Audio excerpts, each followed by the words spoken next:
Hello everybody, I'm getting last minute touches put into place. Just bear with me for a hot second.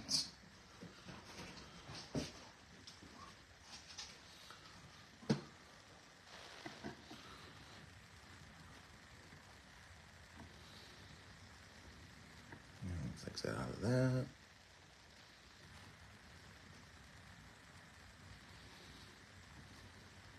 Let's see. Just getting everything situated. If you are stopping by, drop a quick comment to say hello.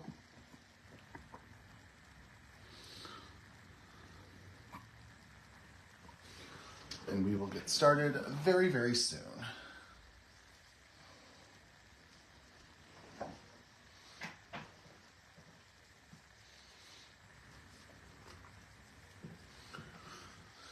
Oh, I'm so ready to get some crafting on and to have some fun. I've had a very lazy day at home today.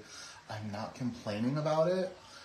No, ma'am, we cannot bother right now. Sorry, my dog Winnie has decided to enter the craft space and would like to be, I guess, going outside, but not right now. So, okay, so let's get into a little bit of crafting. So today we are going to be using the newer set, Here We Go.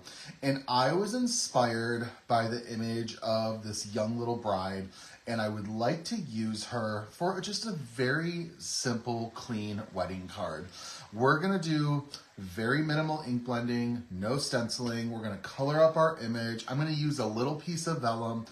There's not going to be that much going on today with this card. And that's exactly how I'm wanting it to be, because I sometimes think when it comes to classy occasions, less is more. So we're going to dive into it. But I wanted to work on our background first. And what I wanted to do with our background is I wanted to talk about the difference of distress inks and oxide inks. Now, this is a very old design of the lid for distress ink. They do not look like this anymore. I don't remember how I came into owning this exactly. I want to say I ordered it from a website and it was on sale, and I think I got it at a discount because the lid was different. But anyways, so I've got my vintage photo, and what I'm going to do with the vintage photo is I'm going to use the distressing just to distress the edge of this light tan cardstock. So I'm going to go in, I'm going to use a blending brush. Now, distress inks are dye inks. When we're talking about dye inks saturate your paper or absorb into your paper really quickly. So they're not the best to blend into other colors. I'm not saying it's impossible. You can do it. You just might be struggling to get those nice seamless blends. You might have some like lines in your colors, and that's okay, of course, depending on what you're looking for. But what I have found that the distress inks are really good for is what I'm doing right now, and that is distressing the edges of colored cardstock, or really any cardstock, because it really helps give that aged look to your paper. So I'm using that vintage photo. I'm just gonna distress the edge of this panel. And I do not own all of the distress inks. I'm sorry, my nose is a little stuffy today. I should have probably taken some allergy medicine before this. But I don't own all the distress inks. I own a nice chunk of them. I probably own about 30 to 40 of them. So when I say I don't own all of them, that's not that impressive when you're saying how many you still do own. But I do own all of the oxides. So I like using distress inks when it comes to distressing the edge of paper, not necessarily relying on blending it into another ink. We're just gonna go in and distress this.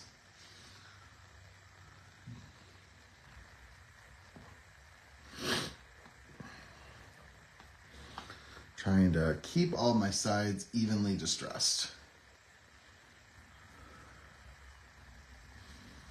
All right, bring this in a little bit. Kind of go in a little bit in the corners.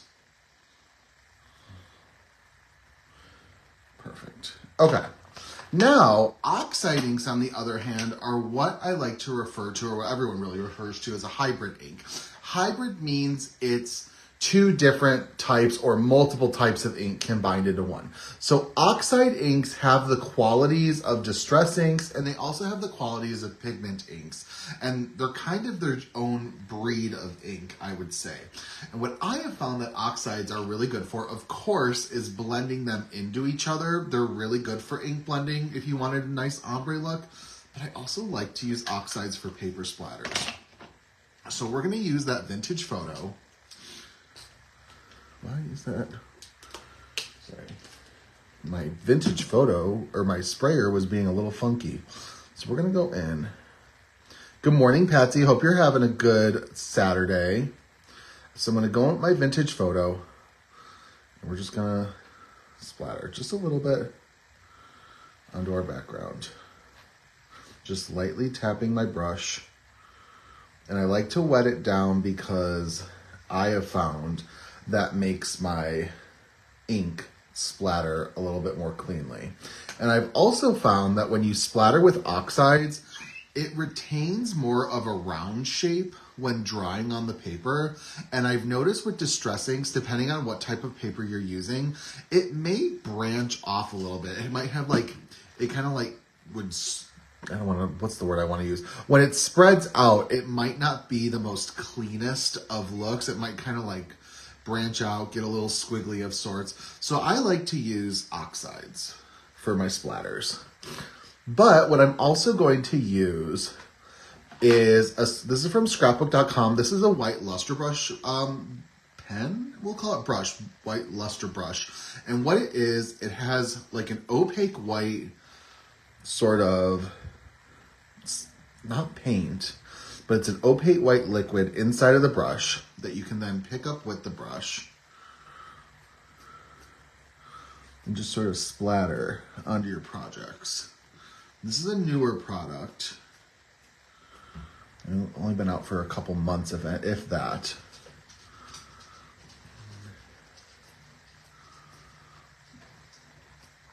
All right, perfect. Now we can set this aside to dry.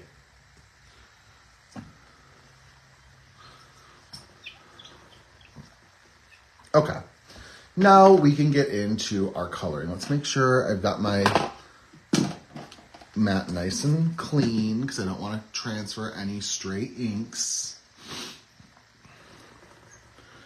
And we'll get into coloring the bride from the Here We Go set. I got dried glue on this glass mat. All right.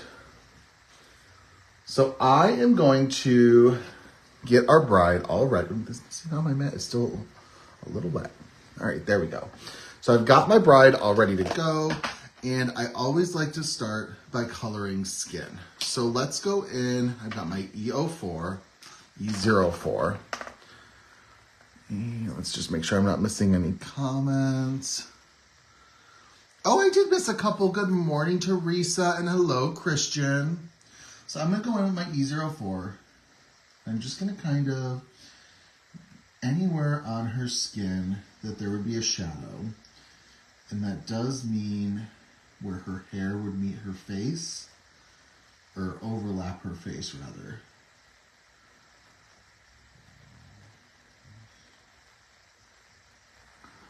Just going to kind of go like this, down her cheek,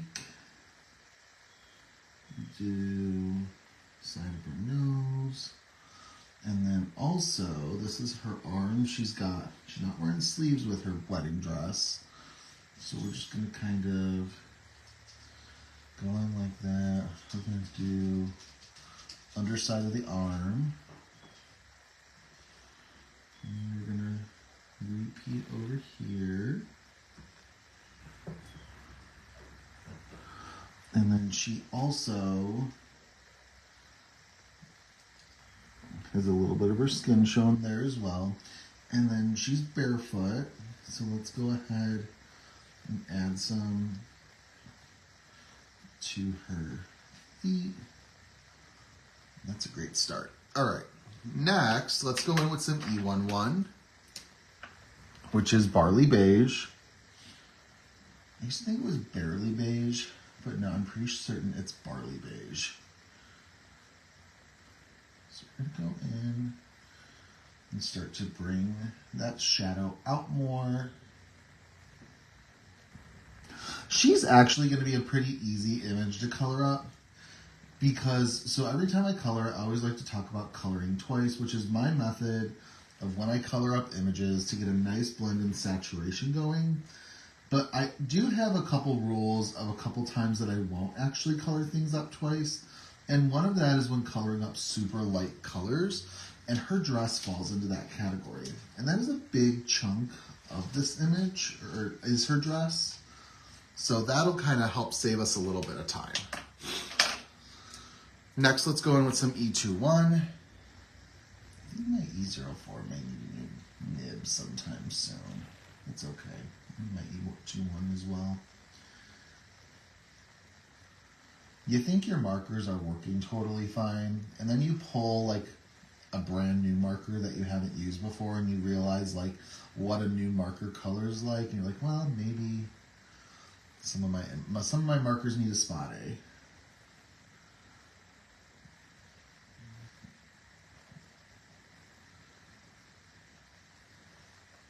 I kind of went back and forth with what I wanted to do with this project, and I wasn't even going to go with this image and a wedding card to begin with.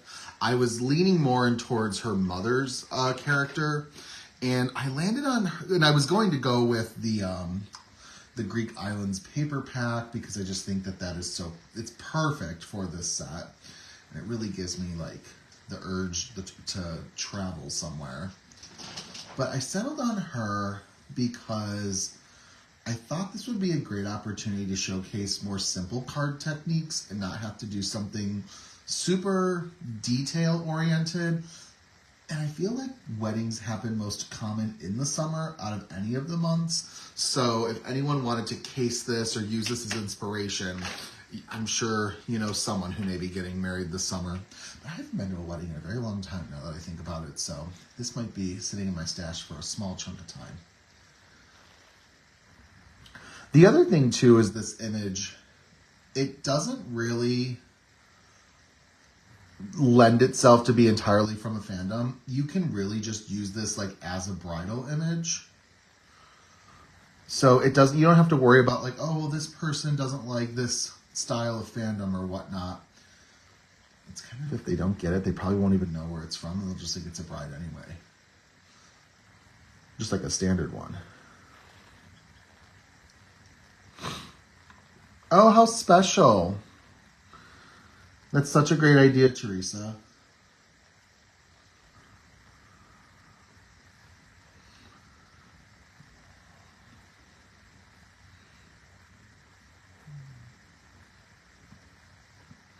I also, when we get to the sentiment, I have an idea for this card that if you wanted to, if you had a friend who was like open to different types of humor, I think that there's something you can do for a wedding card with this stamp set that would be very funny in a certain occasion. But you would have to give it to the right person who would like understand the humor. We'll get to that in a little bit.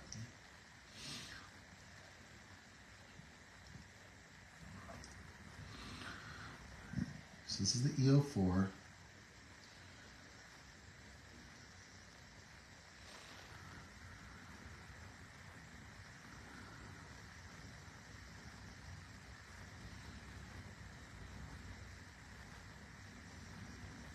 And then her feet.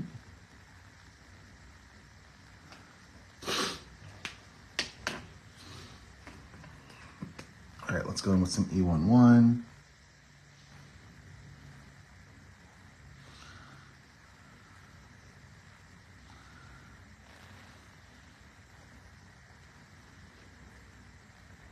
I was talking with Chris Worthington, and she had mentioned about some of the newer sets that came out with the leading ladies and the, I don't remember the other name for its leading ladies and, oh my gosh, the male set that's like the counterpart to that one. And she was talking about other sets that we already have that fit that same sort of like stage show theme. And this is definitely one of them. So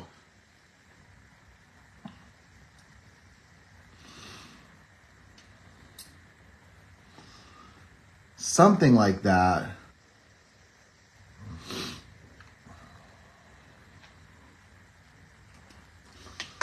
I'm usually pretty good with remembering the names too, but there just keeps on getting more and more added to the Kindred collection. I don't know if it's called Broadway Boys. I don't know. That's what my mind goes to, but I don't know.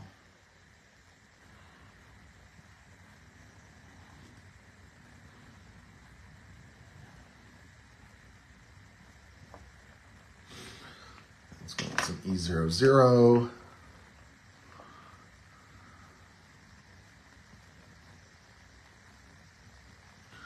I feel like her skin looks a little bit more pink than what I remember this blend doing in the past, but I've used this blend so many times, maybe I just haven't colored it up in a chunk or colored it up lately, so I'm just kind of seeing it in a different light. All right, let's do some blush.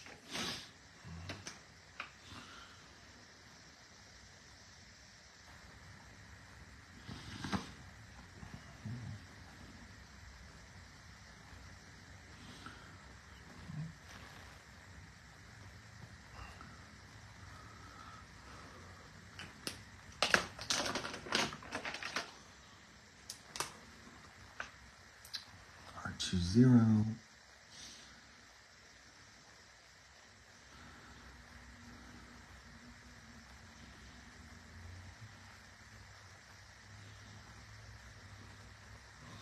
Make these cheeks nice and rosy.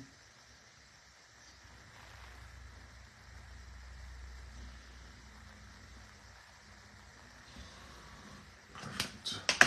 All right, let's do some E00 or E000 to finish off her skin.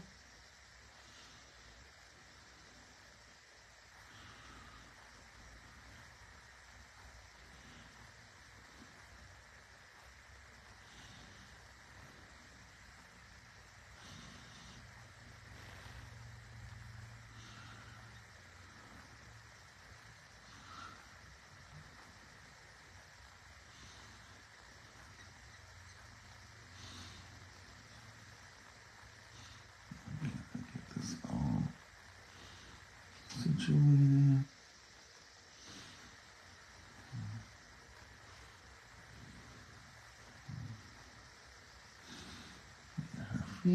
All right, perfect. And we'll go back to her teeth later. Let's work on her hair.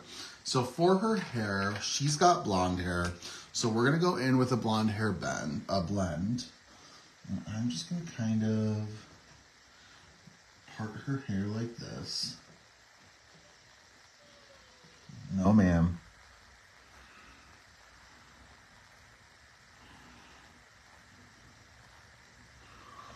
Just like that.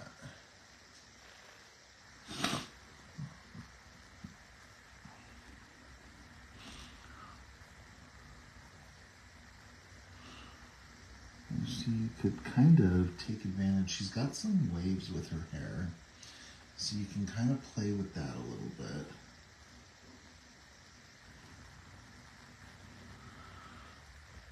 Let's see.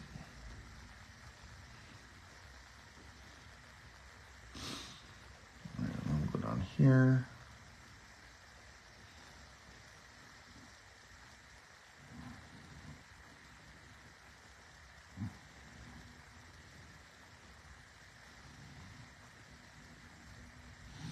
Just kind of play around with her hair being curly. So I'm kind of going in places that it would look like it would curl a little bit and adding extra hair texture. Let's see.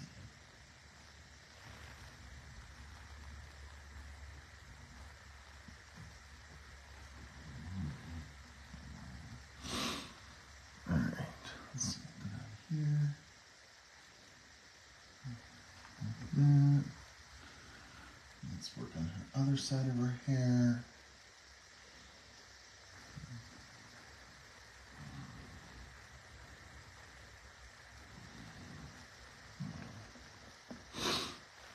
Sorry about me sniffling.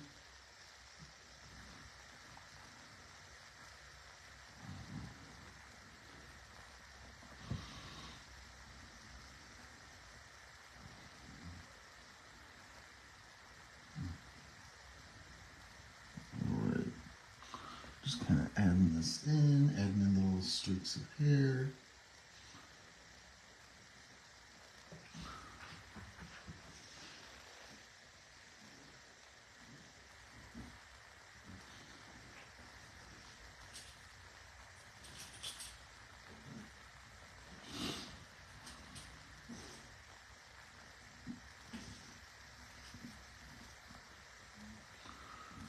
Let's see, what's that?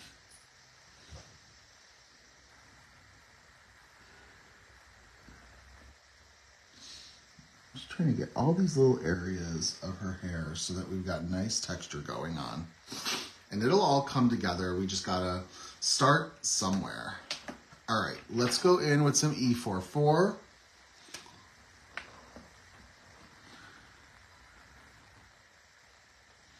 And kind of take that hair and bring it out. Just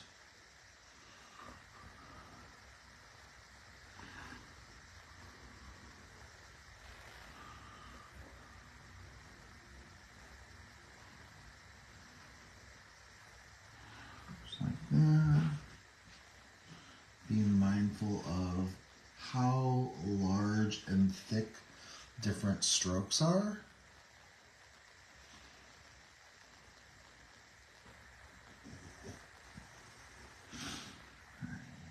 So you don't want to make them too big and too thick.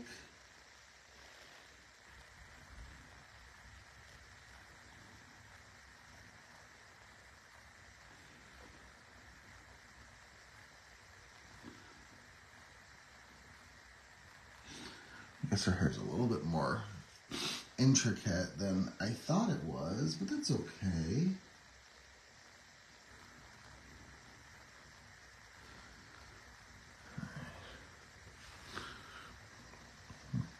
Now let's go in and work on them the other way, just kind of working those strands of hair upwards.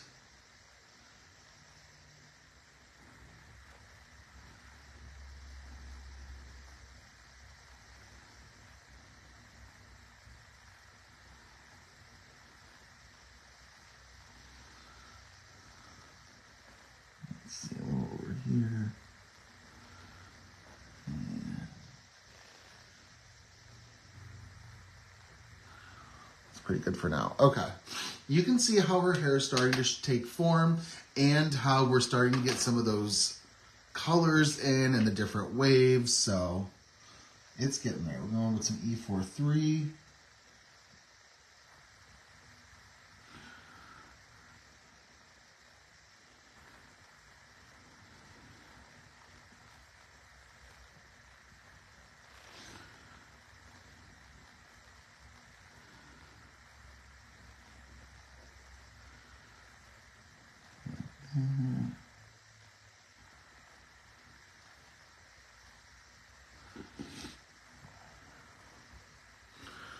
Go back in, start to work on the other sides. Trying to still keep some of that white space. That'll help with our highlights.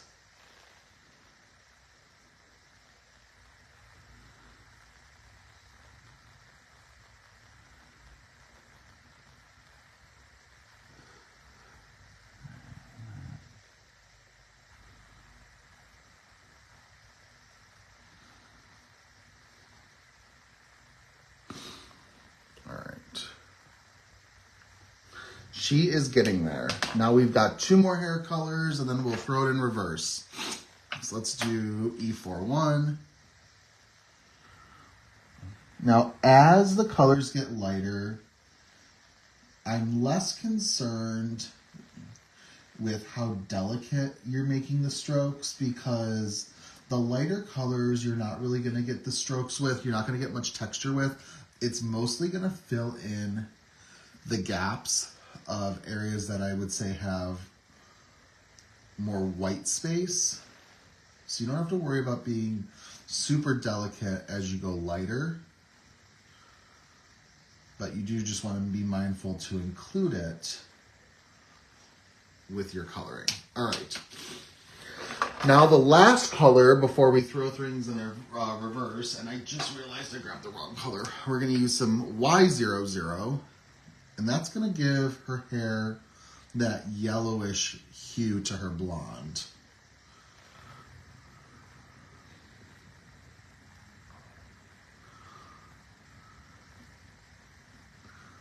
Just a little bit, just a little bit.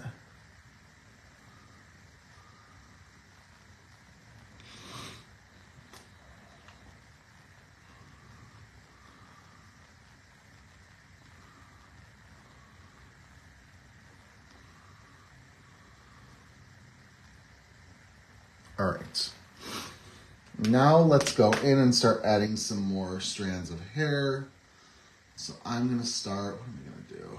I'm going with some E41, just a little bit. Just to add a little bit of texture.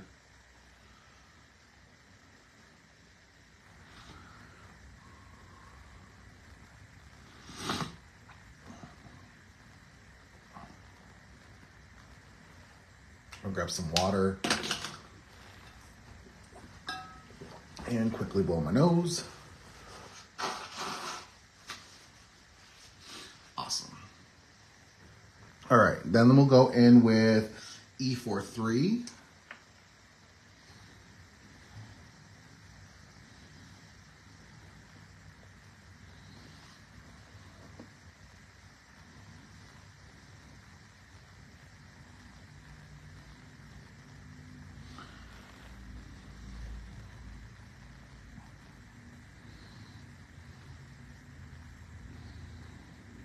Add that hair texture back in. Now the reason why I'm now going from light to dark, because I usually always do light, dark to light with other coloring.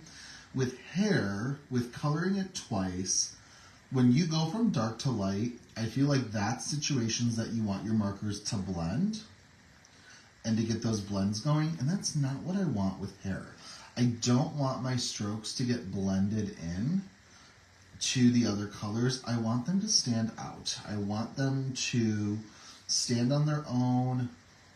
So I like to make sure that I add the strokes in on the back half from light to dark, so I can make sure that I'm still getting that texture with the hair.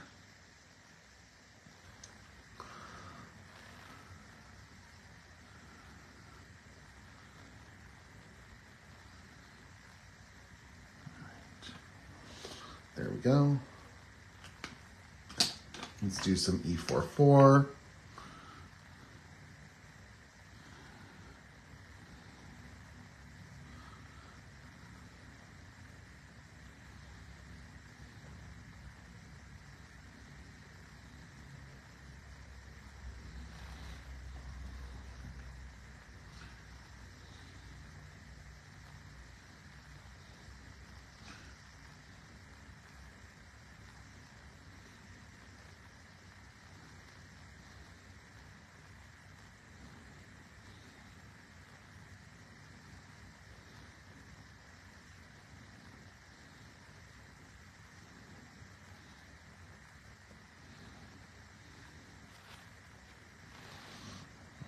Do a little bit of marker cleanup.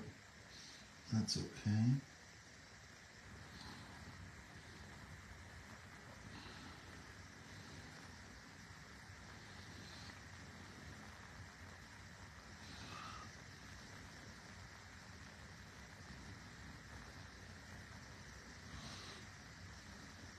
Oh, she's so cute.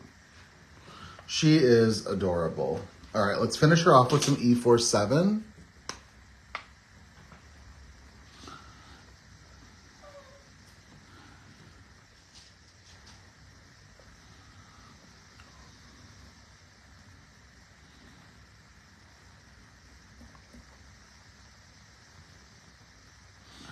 If you hear any humming in the background, I am deep in the cicada issue of the Chicagoland area. So we're dealing with some of that.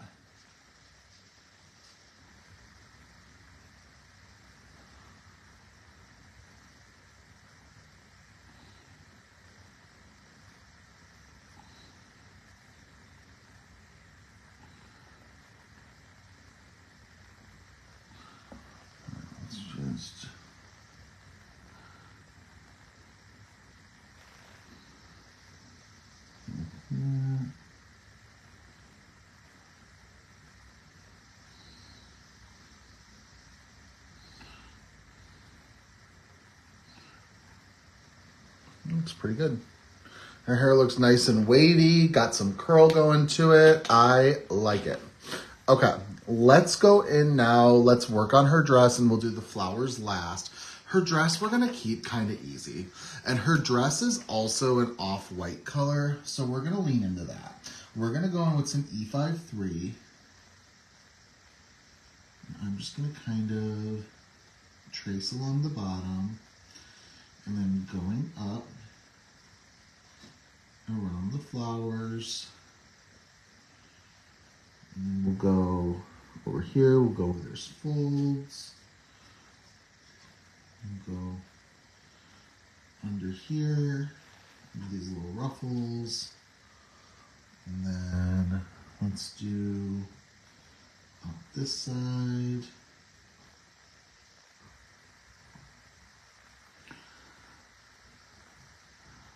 We're also going to assume that the right side of the dress is where the shadow would be. Sweet. That's pretty sweet. All right, next let's go in with some E51. Just kind of bring it out a little bit.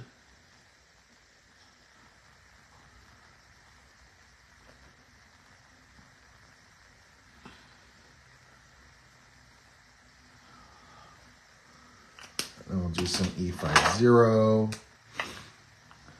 Bring it out a little bit more.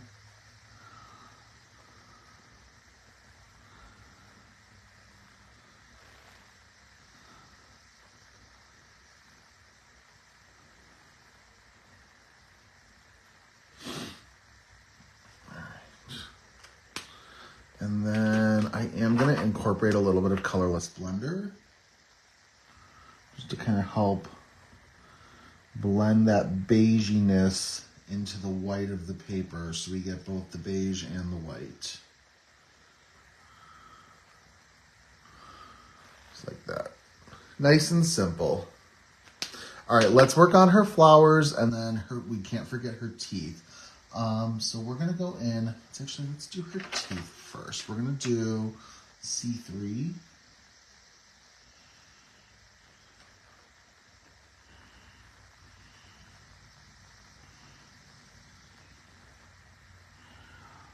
And then we're gonna do a white flower in her hair.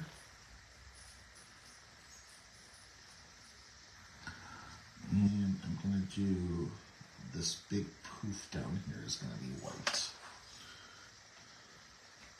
Now we're gonna go in with some C1.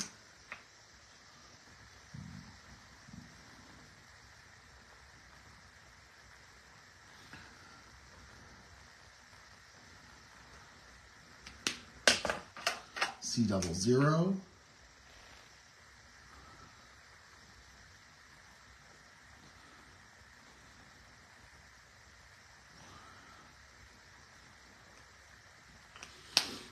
And finish off with some colorless blender.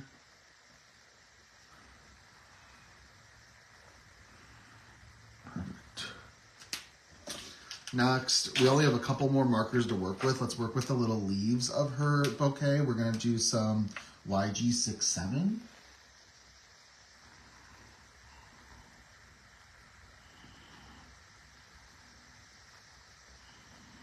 Just trying to be very mindful of where these leaves are. I think I'm going to only color them up once. And then we'll do YG63.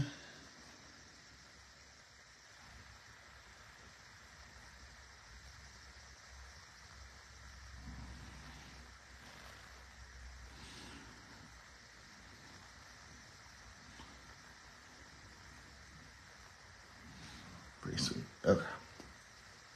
Then we will do some purple flowers. We will do these little simple flower shapes as purple. And so that was V15. We're going to finish this with V12.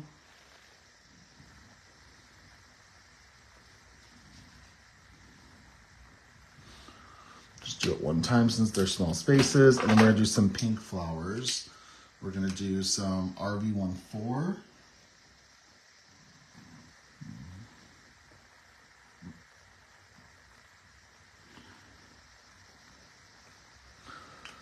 and RV11.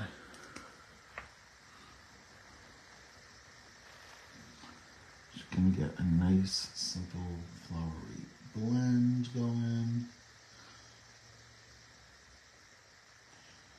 Super, super sweet. Okay, now we can clean her up just a tad with some gel pen and cut her out. So let's get my markers off to the side. Give me a second.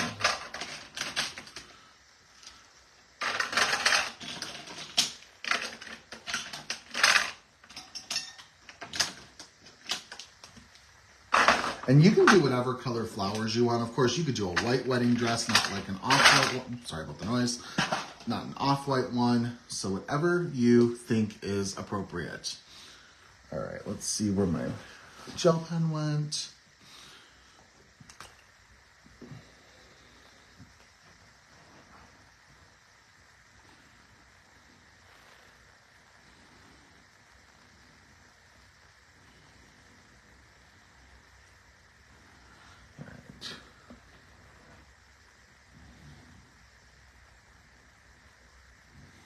Not too much. We'll take that.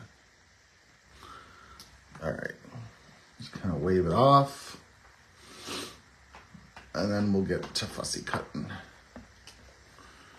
Starting the bottom of her dress.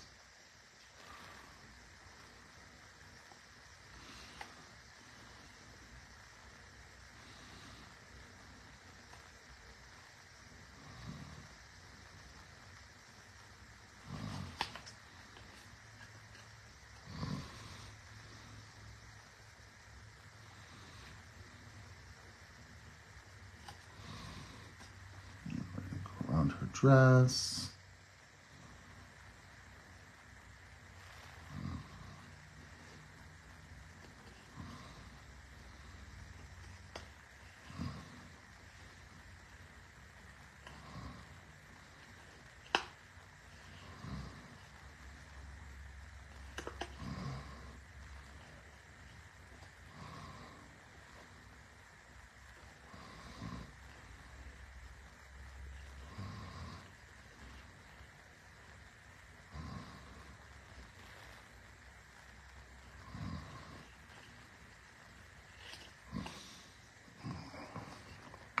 Go around her little flower. And then we don't have actually too much to do in terms of further card construction. I've done a little bit of prep work to get some die cutting done because we're just doing a congrats is going to be our sentiment, which I know is a little informal. Congratulations is probably the more formal option, of course, but what's nice about congrats is we have it available as a word die, and it's small enough that you don't got to worry about it going off the paper.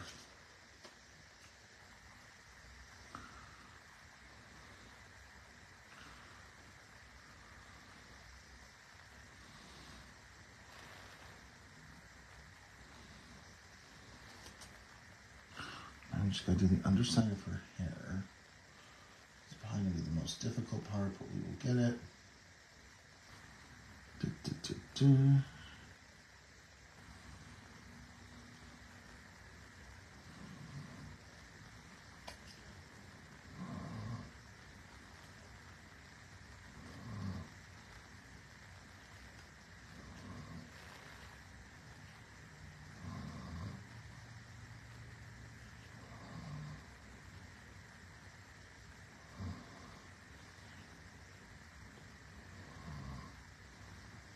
And around.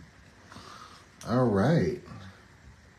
So we have her all taken care of. And now we can kind of start to map the rest of our card out. So let's grab our background that we worked on. It's nice and dry. I just want to put her like right off here to the side. And I think I just kind of want to do congrats, but I think I want to overlap her a little bit, which I think will work. Just like that. And then what I wanted to do, see, I just like to map things out first. because then I know where everything goes and what I want to do.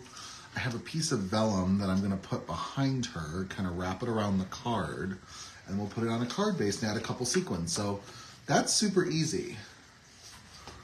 Let me check comments.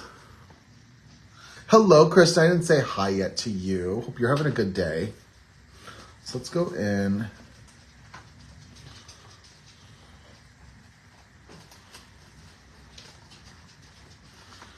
So what I want to do, I'm gonna grab some double-sided tape. So I think that'll help secure my vellum.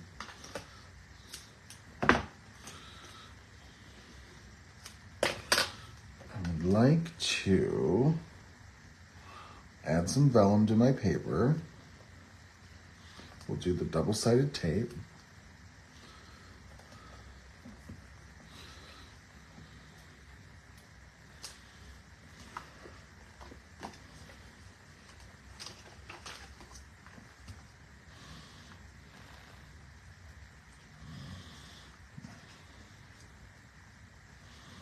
I'm just going to use my grid mat to line everything up.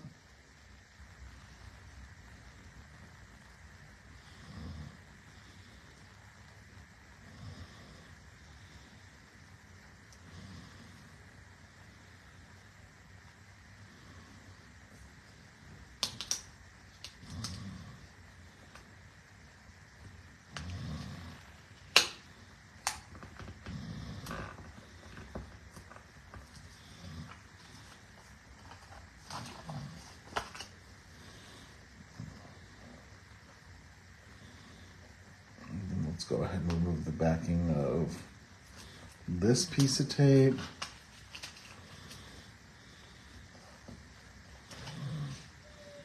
No, ma'am.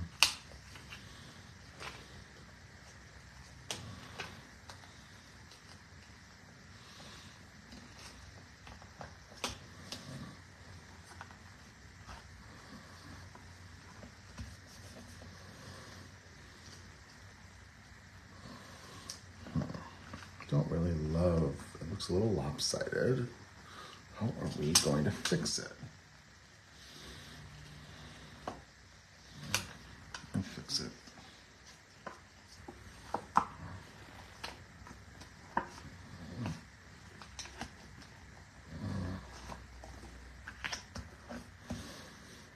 right. We got that. And let's go ahead, we'll add it to a card base. I'm just going to continue using double-sided tape since I've got it out. Might as well.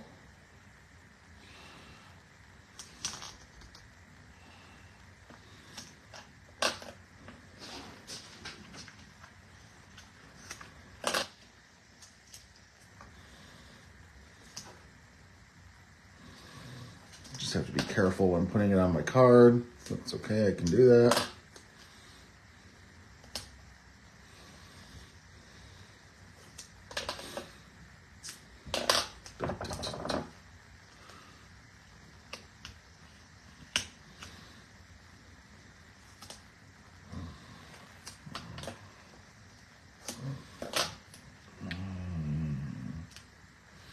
Put a little bit up here. Another piece down here just to hold everything in place. All right, we'll move our backing.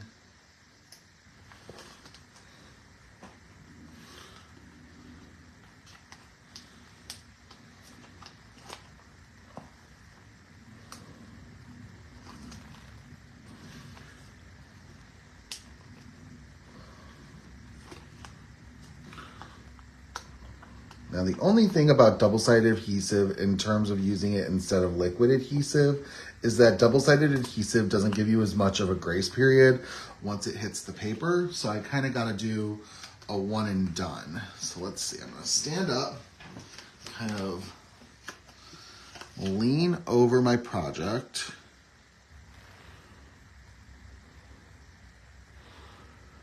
And I want to say, that looks almost there.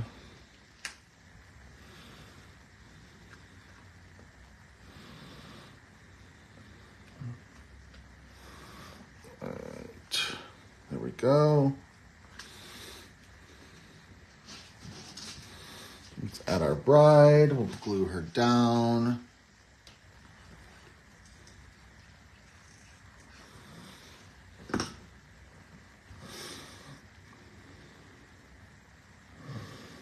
Just like that.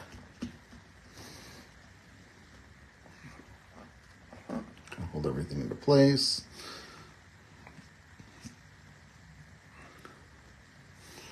And then we'll do our sentiment.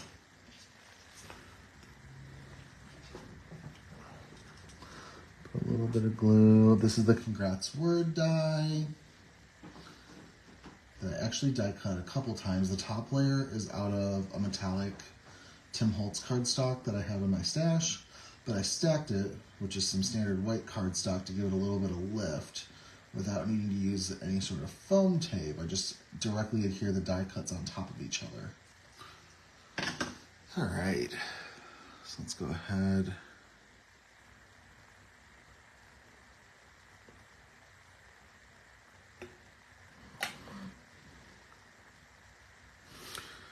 Make sure everything is nice and even.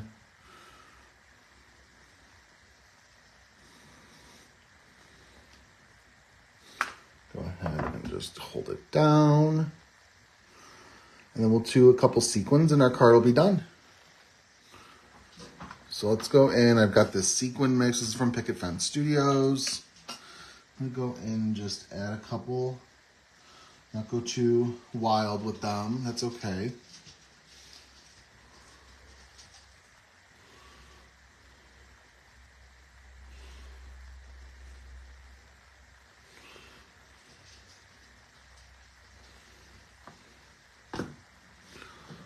Just kind of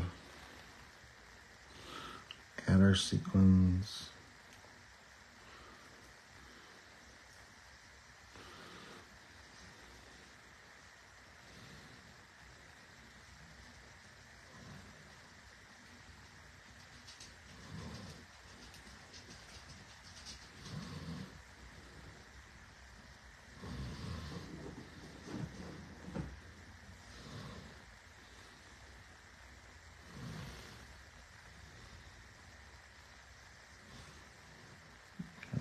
Push things into place a little bit. Don't want to use the blue ones. I just want to use the white and the gold. And one more.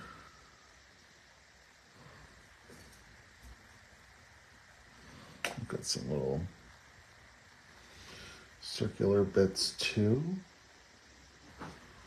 Nice, and then we'll do one more right here. And that's gonna do it after we get this one last bit adhered.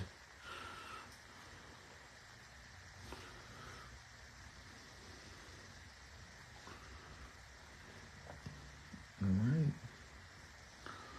Now there you have it. Now I will say there is a little bit of a lift of the vellum since we didn't adhere it directly on top. If you wanted to, you could put some glue directly behind your images so it holds the vellum down. I just kind of liked the look of the vellum being loose. I think that it adds when it's a more delicate occasion. So we are all done. We have our Here We Go card all situated. I will go ahead and get this posted into the group later on this weekend. If you have any questions or comments after watching this live, just let me know. But thank you guys all so much for stopping by today. I think this turned out super cute. So have a great rest of your Saturday, and I will see you later this month for a second Facebook Live. Goodbye.